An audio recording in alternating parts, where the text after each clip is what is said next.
Hi, everybody. This is A Slice of Life with Kelly and John. I'm John Diamore, and we're going to do something a little different that we've done once before, actually twice before. And tonight we're going to do a second part with Kelly's book that she'll tell you about.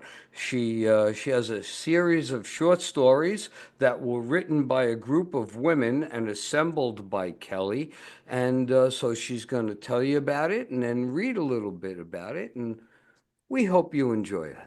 There you go. Take it away. Yeah. Tales of the Lioness is a collection of stories written by women. I helped some of them write the stories and did the editing and composed the book. And I have a few stories in here too.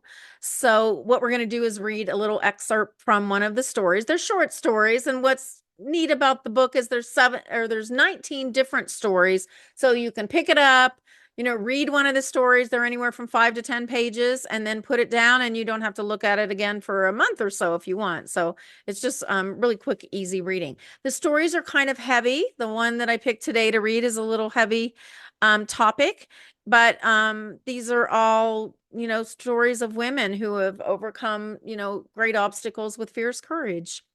So this story is called Dreams of Success by Karina McDonald. And here we go.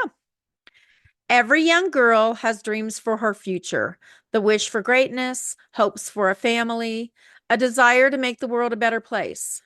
But then life sometimes interrupts. An overachiever in school and always confident in my abilities, I never wavered in the belief that I could reach the greatest heights of success. We're always told that those who believe in themselves, who work hard, and who make the right choices will get the prize, as if luck or chance has nothing at all to do with it. So I'm left to wonder what chance you have when your choices are taken from you. In my mid 30s, I sat in the office of an executive recruiter, apologetic that I wasn't already the CEO of a large corporation. With the skills of a leader and the vision of an entrepreneur, I shared how certain I was that I could excel in the right position. After all, in school, I won awards, got high grades, and earned an academic scholarship to college. Feeling like I owed the headhunter an explanation for not giving her a better resume to sell me, I explained how one night, when I was 21 years old, something happened that changed my life forever. To be truthful, even if that night hadn't happened, I can't really say that I would ever have been the corporate lioness I imagined I would one day be. What I can say is that I thought I was capable of anything.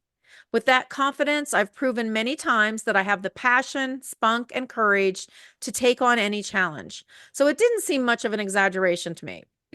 As I sat in that office chair, feeling like I was so far behind in life, I appreciated that I was sitting across from a most compassionate woman. Looking like an angel with her sweet face and blonde curls, I was grateful that she listened attentive, attentively, that she didn't seem to doubt my abilities, and that she was sympathetic to my situation. This was one of those moments in life that you never forget. To this day, I give thanks to her for the kindness she showed me. You see, kindness is what I craved years ago when my life may have gone one way or the other. Perhaps the same kind of empathy may have helped me heal from an event that turned my world upside down. Though I do believe we always have choices in life, some things can't be ignored to carry on as if they never happened. Rape is one of them. It was a warm spring night in 1983. My best friend and I had been out to celebrate her birthday. I came home, put on my nightgown, crawled into bed, and dozed off. Aroused from a deep sleep by the ring of the telephone, I made note of the time before I went into the kitchen to listen to the answering machine. At 5 o'clock in the morning, I couldn't imagine who was calling. The voice was my best friend. She later told me that she had called to check on me because she woke up with a weird feeling, and she knew that my roommate was out of town. Her intuition proved to be correct. Half asleep, I was confused because it wasn't typical to receive phone calls at that early morning hour. As I heard her voice and moved toward the kitchen to listen closer, I bumped into a man. I was groggy and disoriented. Still not fully awake, my first thought was that he must have been there to do some kind of maintenance. Robbery or rape had not entered my mind. I said, Mister, who are you? He grabbed me and swung me around. So he was standing behind me with his hand over my mouth and a knife at my cheek.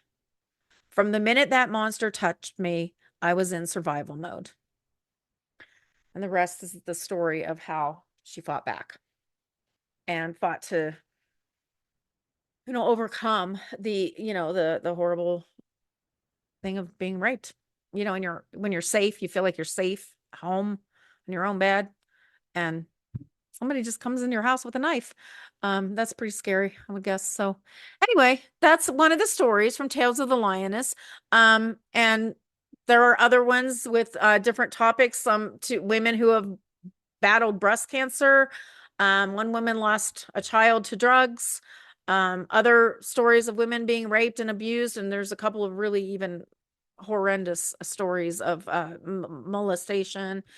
So they're really heavy stories, but they're all stories that, a lot of women can relate to. We didn't go through these experiences, but we might know someone who did. So anyway, Tales of the Lioness. Right. Thanks for joining us. Bye. Thanks, folks. Take care. All views expressed in this video belong to Kellie Nicholson, John D'Amore, and guests. These discussions do not represent the opinions of any entity whatsoever with which they have been affiliated now or will be in the future. The opinions expressed are solely theirs, and since they are critically thinking human beings, these views are subject to change, subject to revision, and subject to rethinking at any time. These conversations are not meant to be taken as advice and are only for the purpose of entertainment. All statements may be based on hearsay and not necessarily valid proof of any claims in this video. It is not our intention to teach or advise on any topic. Unless otherwise noted, all photos are public domain. Thanks for watching A Slice of Life with Kellie and John.